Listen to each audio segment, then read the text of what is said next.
Coming up on We Talk News this week, is the U.S. Senate ready to talk about federal cannabis reform? We'll hear from New York Senator Chuck Schumer. Plus, a major bust in the Hudson Valley of New York of a smoke shop selling illegal products to underage young people. And the battle between the legacy market and the legal market continues across the country. And law enforcement is connecting China to many illegal grows in the U.S. New Mexico joins the $1 billion of sales club. And the state of Hawaii is moving quickly towards legalization. Could that 50th state be the 25th legal adult use state in this country? And a stoner's dream job is available through Custom Cones USA to sample and test pre-rolls on the clock. And the job pays over $70,000 a year. Only in America. We Talk News with Alaina Pinto is next. We are Pro Cannabis Media.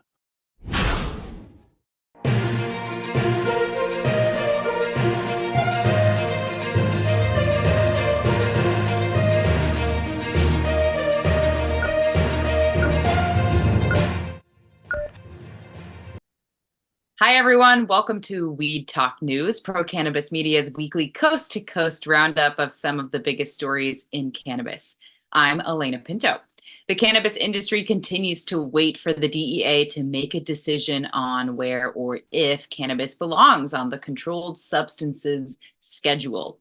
Many in the industry want it completely descheduled, while others are trying to keep it right where it is, federally illegal with no medicinal benefits. New York Senator Chuck Schumer is always optimistic something will get done. He adds it will probably be right before the November election this year. He promises to work hard on it as long as the government is still operating.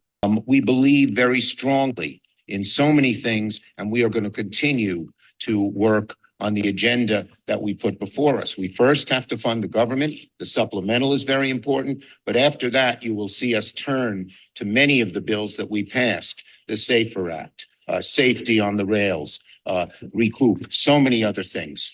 Meanwhile, in the state of New York, the battlefield between the legacy operator and the legal licensed operator continues. In Hudson Valley this week, there was a major bust of a smoke shop that was selling hot hemp with Delta 8 and making these products available to underage young people.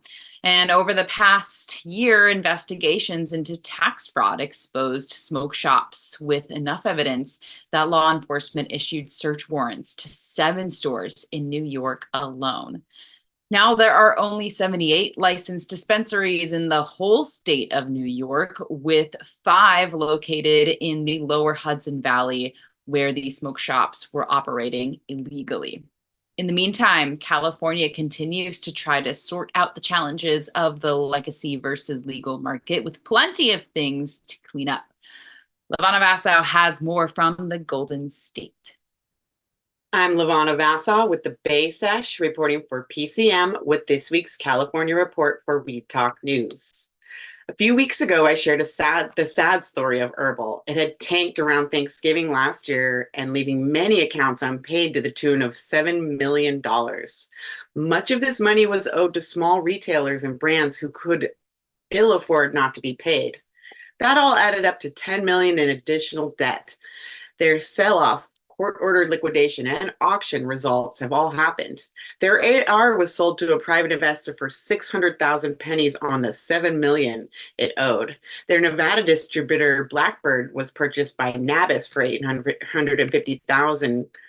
Green Holdings published an article about the Blackbird distributor detailing it, how it was first sold for $50 million in 2019, then $15 million in 2020. When people ask about the best part of the industry to invest in, I always point them to a good law firm. Why? Cannabis is lawsuit crazy right now. California-based Cookies Retail LLC is suing its founder, Berner, aka Gilbert Milam Jr., and his affiliate companies. The principal behind the lawsuit is Brandon Johnson, co-founder and CEO of TRP. He alleged violations of state and federal franchise laws, fraudulent misrepresentations, and damages exceeding $100 million, according to Marijuana Index. Not that the farmers in Humboldt County ever needed a reason to celebrate, but this week they all breathed a sigh of relief when Measure A, or the so-called Karen initiative, was defeated at the ballot box. It was called that because it was written behind closed doors and was basically a complaint about some legal Humboldt farms getting too big in a county where this has been the biggest industry for decades. Was just kind of petty to these local legacy farmers. Defeating this policy was made possible by a coalition called No on Measure A, consisting of leaders, local farmers, law enforcement, and the people of Humboldt County who were passionate and focused to defeat it. I'm Lavana Vasa from the Bay Sesh reporting for PCM with this week's California report for Weed Talk News. The Pew Research Group released a new survey this week that said the United States has almost 15,000 licensed dispensaries in the country. That means that 79% of adults over 21 have access to legal product in counties in those 24 legal states. Slow license distribution, testing regulations, and unfair business practices have delivered the exact opposite of the intent of federal reform. Instead, it has boosted the legacy market that the legal movement was supposed to replace. Now, law enforcement is starting to shut down illegal grows and storefronts. Last week, police busted an illegal grow in Penobscot County, the northernmost county in Maine that is right on the Canadian border. There, law enforcement arrested 3 Chinese nationals on a weed farm, seizing 40,000 pounds and just under $5,000 in cash. Not that big, right? Well, reports are that state now has around 270 legal farms growing cannabis, and that the black market is worth more than $4 billion of product. Last month, the state of Oklahoma busted an illegal grow in that state and found 4 Chinese nationals dead at that location. The Chinese man responsible for those murders is now in prison for life. Federal investigators now believe that Chinese cartels are battling Mexican cartels looking to dominate the illegal cannabis trade. The green rush has really turned into a boom for the legacy market, and there's no end in sight. But no such problem in Arizona. Here's Karen Black. I'm Karen Black from Greenfinger Consulting with the Arizona Cannabis Report for Weed Talk News. There's a battle of the vices brewing in Arizona, gambling versus ganja. Both adult use activities were legalized in Arizona in 2021. Apparently, 5 times more Arizonans wager than smoke weed, and total spend at sports books was 5 times higher than total cannabis sales in 2023. However, cannabis companies contributed 8 times more taxes to the state's coffers. Seems a little unfair. The difference, in part, is because the industries are taxed at different rates. Plus, dispensaries pay both sales and excise taxes, while sports books don't pay taxes on individual bets. They're only taxed on the balance left over after all winnings are paid out. And sports books can take a lot more business deductions. Several cannabis industry executives are lobbying for the legislature to even the playing field and change the laws. But it's not that easy. Cannabis was legalized by a voter ballot initiative, and sports betting is allowed through a compact between the state and tribal nations. It'll be interesting to see what happens. Speaking of the legislature, of the 5 cannabis-related bills that survived crossover week, 3 are still moving forward. The 2 big ones, however, have stalled, which isn't surprising because there are millions of dollars at stake in both. The Hemp Industry Trade Association is in an all-out war with the Arizona Dispensaries Association regarding the regulation of hemp-derived products. Copper State Farms co-founder and CEO Fife Symington said somewhat abusingly, "The bill is about rope, not dope." The other motionless measure aims to fix Arizona's social equity licensing program. It's likely dead since it hasn't received full consideration by the Senate by now. The issue is so complicated that fixing it via legislation may not even be possible. Plus, any new laws would likely face years of legal challenges. Some have suggested scrapping the effort and starting over from scratch. That may be the way to go since most of the existing social equity licenses are now owned by big companies anyway. The Dispensary Association is busy with another effort. Executive Director Ann Torres wrote an op-ed challenging the cannabis industry to contemplate how artificial intelligence could be used to maximize the sector, like for guidance on complex regulations, or for efficient crop cultivation, or inventory and supply chain management, maybe. Ms. Torres also challenged policymakers to consider the positive benefits of AI and not just the potential harms, so that AI can spur rather than thwart innovation. And finally, it's beautiful in Arizona this time of year. So if you need a reason to visit, there's the Earl Cup on March 16th and 17th in Mesa, and the Arizona Growers Cup March 30th in Tempe. We'll leave the sunlight on for you. That's this week's Arizona Cannabis Report. I'm Karen Black from Greenfinger Consulting, reporting for Weed Talk News.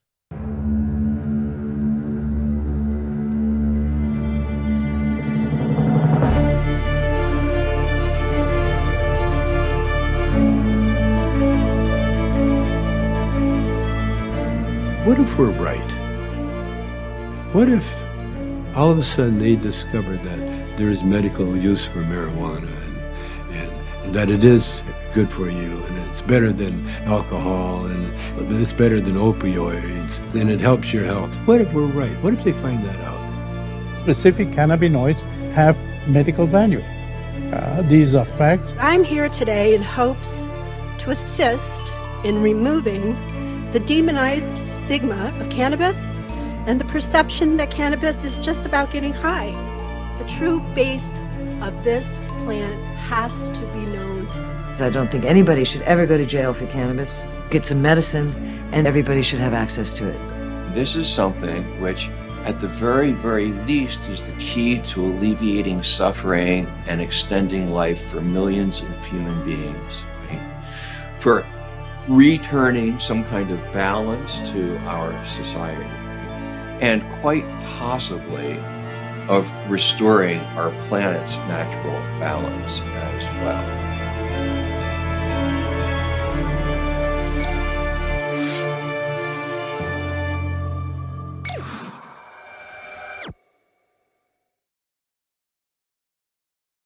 New Mexico has only been operating under legal adult use sales of cannabis since April of 2022, but now they have sold over $1 billion of legal product.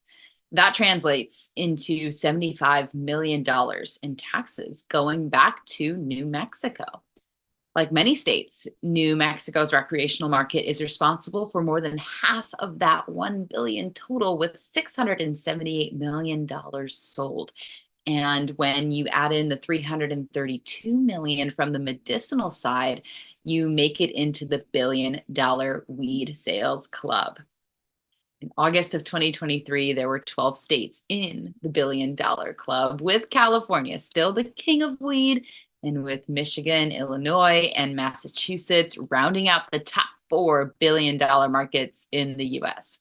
You have to wonder when New York or New Jersey will be joining that club. And many are projecting New Jersey will be the next state to do so. Here's Jill Goldsberry with more from the Garden State. Jill here with the Garden State Cannabis Report, and here's what's happening. Officers fired for cannabis use in Jersey City filed a lawsuit recently.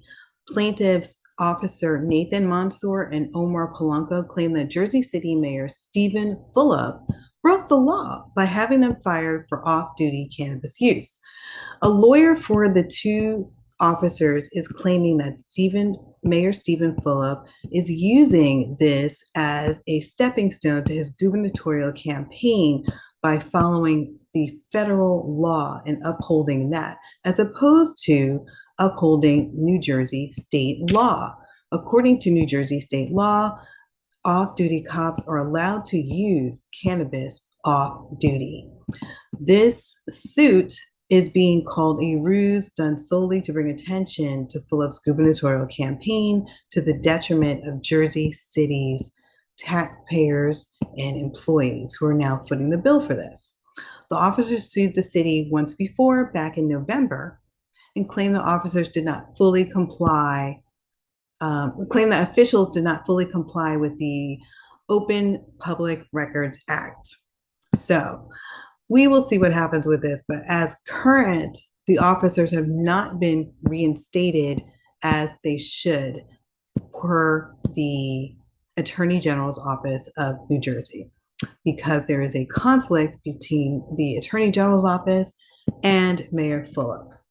We will keep you posted of the latest news on that. In other news, St. Patrick's Day is coming up right around the corner. And if you're looking for something cloudy to do, check out the Canademics new event that's coming up. We call it St. Patrick's Day with a bit of a twist. It's on March 23rd in Kearney, New Jersey. It's a celebration of clover clouds, and you can join Canademics as they transform this into a magical, mystical space. Go to canademics.com for more information. I'm Jill Goldsberry with the Garden State Cannabis Report. I'll see you later. March is Women's History Month, and Pro Cannabis Media supports the Women in Cannabis movement by partnering with the Women in Cannabis Expo in Lake Tahoe this summer. This week, we salute CEO Sunday Seafried from Safe Harbor Financial. After 26 years in Colorado Credit Union, Sunday is now overseeing over $200 million monthly in cannabis business. She is on a mission to normalize banking for the cannabis industry, and with her background in credit unions, she's accomplishing that every day.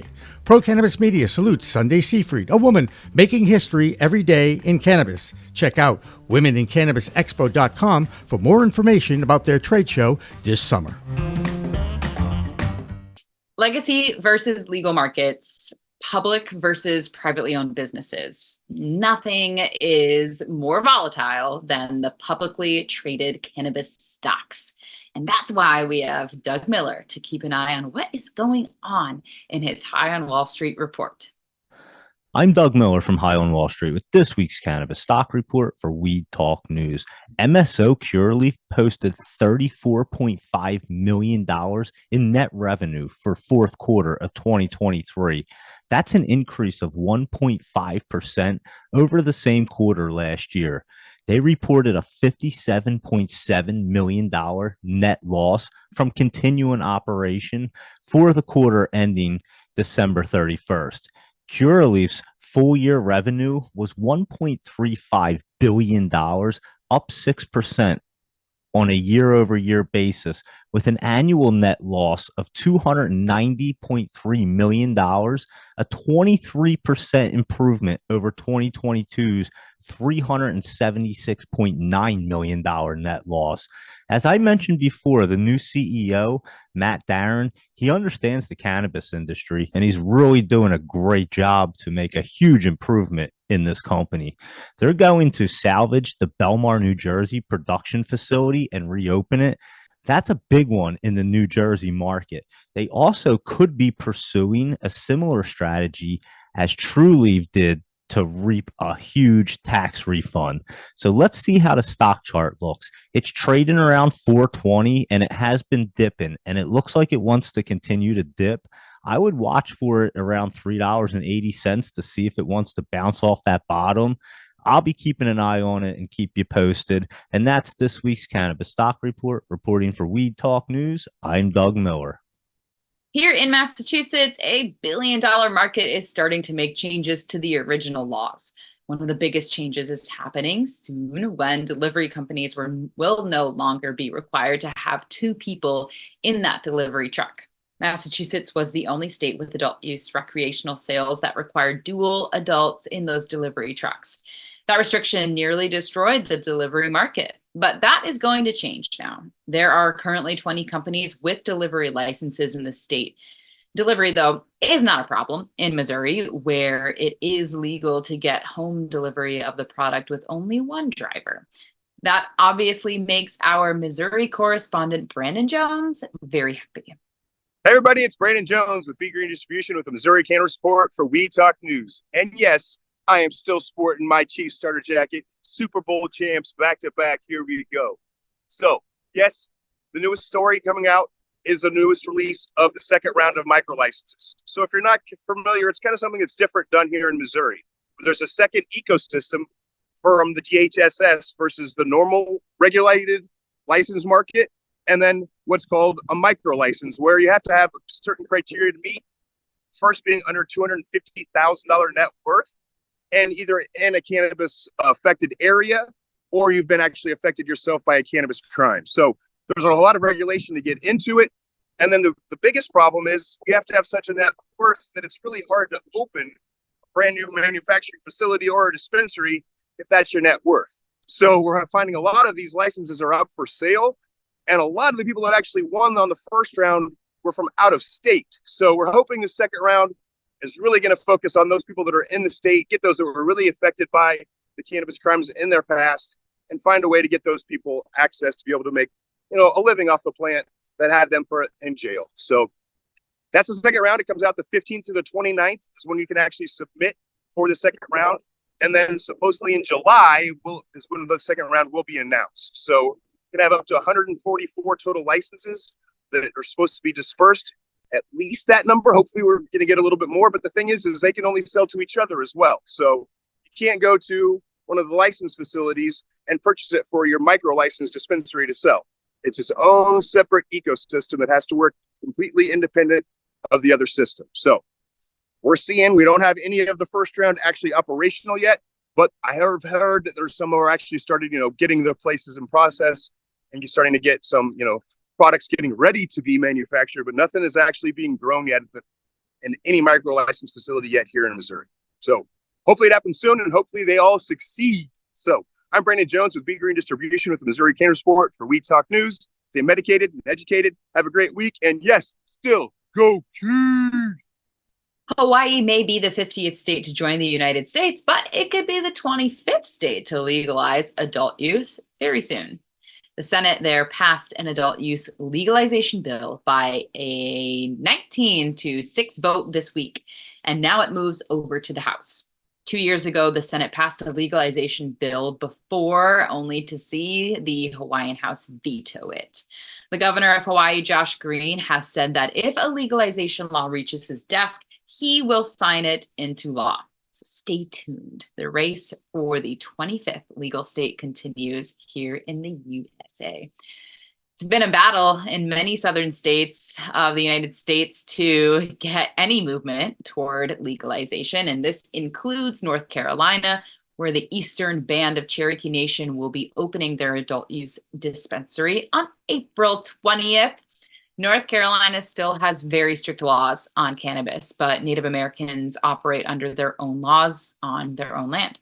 The tribe voted to support adult use in 2023 and medical cannabis in 2021. There's another state in the South that is just now getting its rules and regulations in place, or at least in its state legislature, where a few bills are pending. That state is Virginia. We have a new Weed Talk News correspondent from that southern state, Joseph Parsons, and here's his very first report from Virginia. I'm Joe Parsons with the Virginia Cannabis Report on Weed Talk News. It's been an exciting time in the Commonwealth of Virginia over the last few weeks, with now 3 high-profile cannabis bills that have all passed their respective chambers and are arriving on the governor's desk this week. The first is HB 698, that establishes a retail market for cannabis in Virginia, with an effective launch date of May 2025 for full adult use. The second is HB 696, that provides relief for people convicted of past cannabis crimes. That includes automatic resentencing and having existing punishments adjusted. Lastly, HB 833, should that become law, would exclude any substance that is permitted for lawful use to not be used as grounds to revoke custody or visitation from parents. Meaning, testing positive for cannabis would not allow the Department of Health and Human Services to take your children. Now, even with all these amazing bills on the governor's desk, this does not mean that they will become law, as Governor Glenn Youngkin has made it very clear during his administration that he has no interest in a retail cannabis market in Virginia, especially if it comes from Democratic leaders. However, the governor may have shown his Achilles heel. 3 weeks ago, the Virginia House of Delegates passed legislation to establish a sports and entertainment authority that would lay the groundwork for a new multi-billion-dollar arena to be built in Alexandria for the NBA's Washington Wizards and the NHL's Washington Capitals. The governor has shown much interest in this new arena. This caught the attention of Fairfax key Democratic Senator Scott Survell, who has made it very clear if the governor would like the arena, then cannabis has to be part of the discussion.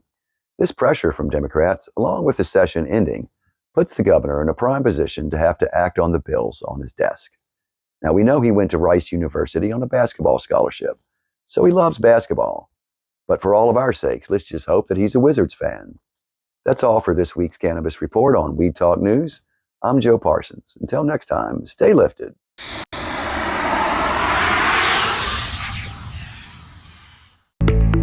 It's a whole new world of weed out there, isn't it?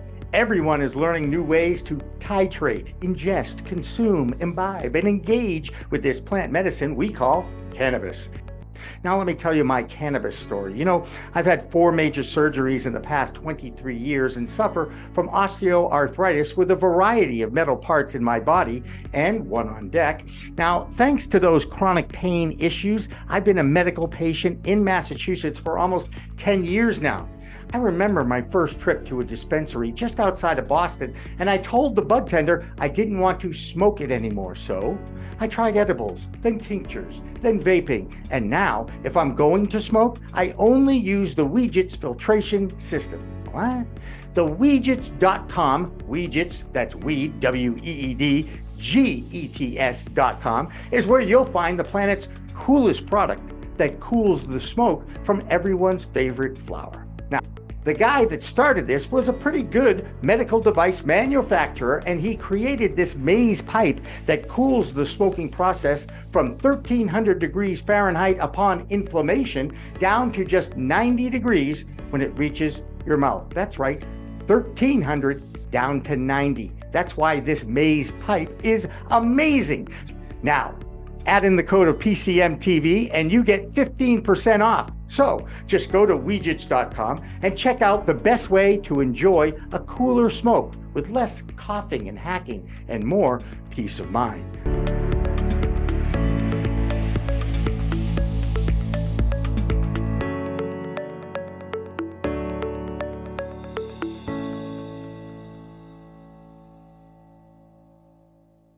Do you ever wonder what dispensaries do with their leftover weed? I do.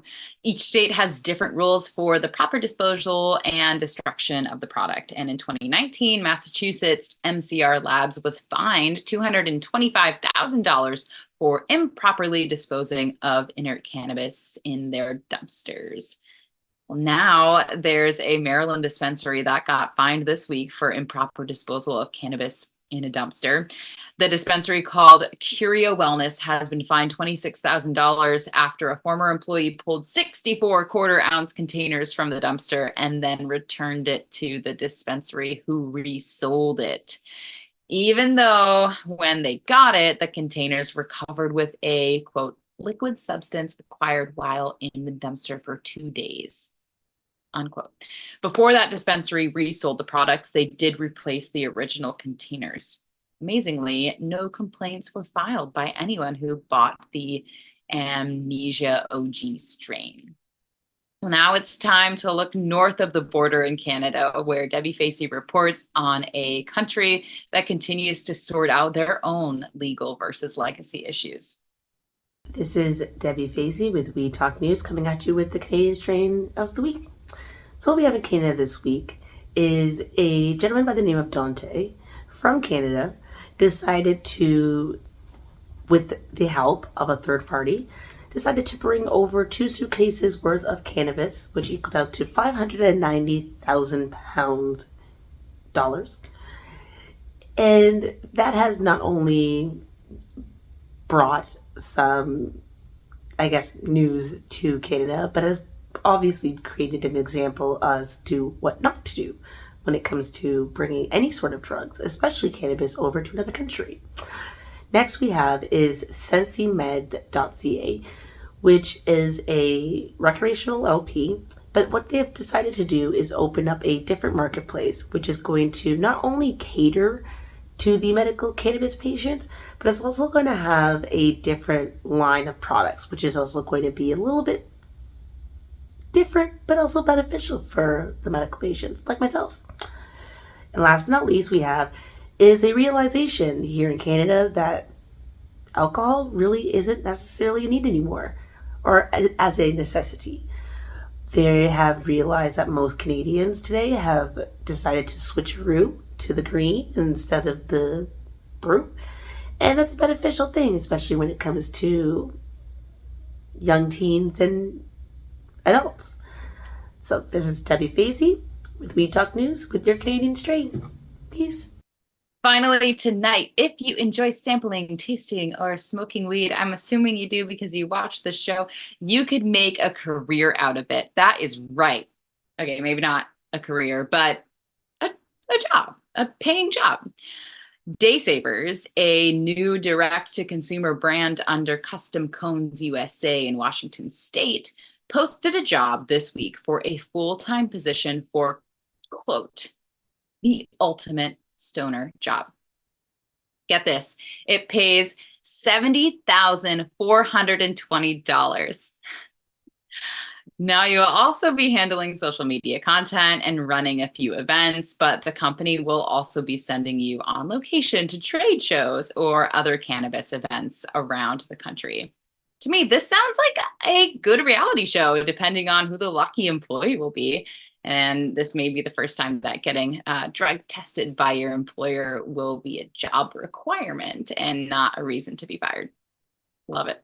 That's this week's Weed Talk News. I'm Alaina Pinto. Remember, it's a whole new world of weed out there. Use it responsibly and get it from a legal dispensary. Okay, we'll see you next time.